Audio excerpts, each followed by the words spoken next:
नमस्कार। मणिपुर के इम्फाल पश्चिमी जिले में हाल ही में हुई हिंसात्मक घटना ने पूर्वोत्तर भारत की जटिल स्थिति को और गंभीर बना दिया है। ये घटना इस बात का संकेत है कि लंबे समय से चले आ रहे जातीय संघर्ष और असंतोष के चलते क्षेत्र में शांति स्थापित करना कितना चुनौतीपूर्ण हो सकता है। 1 सितंबर को संदिग्ध कुकी विद्रोहियों द्वारा ड्रोन का इस्तेमाल कर किए गए हमले में कई लोग घायल हुए हैं और एक महिला की मौत हो गई है। इस हमले को तकनीकी विशेषज्ञता और विद्रोही ताकतों के बढ़ते आत्मविश्वास का प्रतीक माना जा रहा है। मणिपुर के विभिन्न जातीय समूहों के बीच गहरे तनाव और विभाजन ने सुरक्षा और शांति के लिए बड़े पैमाने पर चुनौती पैदा की है, विशेषकर तब जब कुकी जो समुदाय की अलग प्रशासन की मांग को लेकर हालिया रैलियां निकाली गई थी। ड्रोन के जरिए विस्फोटक गिराने की घटना ने इस संघर्ष के नए आयाम को उजागर किया है, जिसमें अत्याधुनिक तकनीकी का इस्तेमाल हो रहा है। इस घटना ने केवल स्थानीय आबादी को आतंकित किया है, बल्कि राज्य सरकार और सुरक्षा बलों के लिए भी गंभीर चिंताएं पैदा कर दी हैं, जो इस संघर्ष को नियंत्रित करने के प्रयासों में लगे हुए हैं। DW की खबर के अनुसार मणिपुर के इम्फाल पश्चिमी जिले में 1 सितंबर को ड्रोन से हमले का मामला सामने आया है। मणिपुर पुलिस के मुताबिक संदिग्ध कुकी विद्रोहियों ने ड्रोन का इस्तेमाल कर विस्फोटक गिराए और सुरक्षा बलों पर घातक हमला किया। पुलिस ने इस अशांत पूर्वोत्तर क्षेत्र में जारी हिंसा में गंभीर वृद्धि बताया।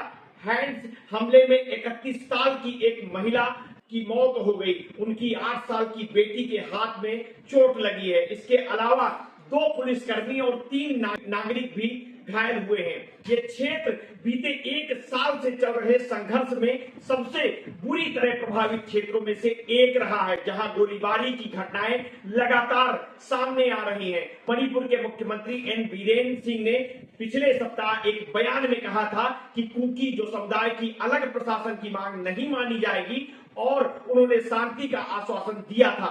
मणिपुर पुलिस ने सोशल मीडिया साइट X पर लिखा कि इम्फाल पश्चिमी के कौतरुक में एक अभूतपूर्व हमले में कथित कुकी विद्रोहियों ने एक उच्च तकनीकी वाले ड्रोन का इस्तेमाल आमतौर पर युद्धों में किया जाता रहा है।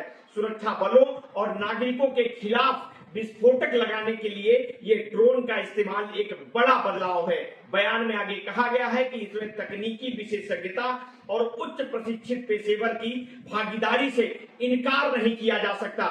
अधिकारी स्थिति पर करीबी नजर रख रहे हैं और पुलिस किसी भी आकस्मिक स्थिति से निपटने के लिए तैयार है। मणिपुर पुलिस ने आम लोगों से संयम बनाए रखने की अपील की है। मणिपुर सरकार ने गृह विभाग ने भी एक बयान जारी कर ताजा हिंसा को निहत्थे ग्रामीणों को आतंकित करने की कार्रवाई बताया है। बयान में कहा गया है कि कुकी उग्रवादियों द्वारा निहत्थे ग्रामीणों के बीच भय पैदा करने की ऐसी हरकत को राज्य सरकार द्वारा शांति स्थापित करने के प्रयासों को पटरी से उतारने की कोशिश के रूप में देखा जा रहा है।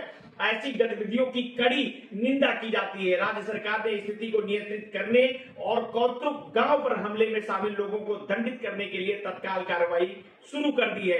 अंग्रेजी अखबार हिंदू के मुताबिक इन गांवों के लोगों ने बताया कि संदिग्ध उग्रवादियों ने हमले के दौरान ड्रोन का इस्तेमाल करके बम गिराए हैं। सोशल मीडिया पर पोस्ट किए गए घटना के एक कथित वीडियो में लोग छिपने के लिए भागते नजर आ रहे हैं। एक व्यक्ति को ये कहते हुए सुना जा सकता है कि ड्रोन बमबारी शुरू हो गई है।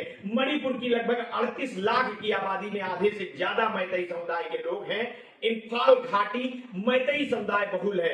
मणिपुर हाईकोर्ट ने पिछले साल एक फैसला दिया, जिसमें हाईकोर्ट ने राज्य सरकार से मैतेई समुदाय को अनुसूचित जनजाति का दर्जा देने की सिफारिश की थी। उसी के बाद मणिपुर में मैतेई को अनुसूचित जनजाति का दर्जा देने की मांग के विरोध में 3 मई 2023 को all tribal students union Manipur ने एक रैली निकाली, जो बाद में हिंसक हो गई। मैतेई समुदाय के लोगों की दलील है कि 1949 में भारतीय संघ में विलय से पूर्व उनको अनुसूचित जनजाति का दर्जा प्राप्त था। नगा और कुकी जनजाति इस समुदाय को आरक्षण देने के खिलाफ है। उन्हें आशंका है कि मैतेई को अनुसूचित जनजाति का दर्जा मिलने से जनजातियों को और दिक्कत होगी। मौजूदा कानून के अनुसार मैतेई समुदाय को राज्य के पहाड़ी इलाकों में बसने की इजाजत नहीं है। रिपोर्टों के मुताबिक 3 मई 2023 को पहली बार भड़की जातीय हिंसा में अब तक 220 से ज्यादा लोग मारे गए हैं और लगभग 60,000 लोग विस्थापित हुए हैं। ज्यादातर विस्थापित लोग अभी भी राहत शिविरों में रह रहे हैं। आगे की अपडेट के लिए आप हमारे साथ जुड़े रहिए, समय समय पर हम आपको अपडेट देते रहेंगे। आपने अगर अभी तक हमारे चैनल को सब्सक्राइब नहीं किया है तो तत्काल कर लीजिए, बेल आइकन दबाना ना भूलिए। अपने स्वास्थ्य के प्रति सचेत रहिए, सजग रहिए, अपना ध्यान रखिए। बहुत बहुत धन्यवाद, साधुवाद।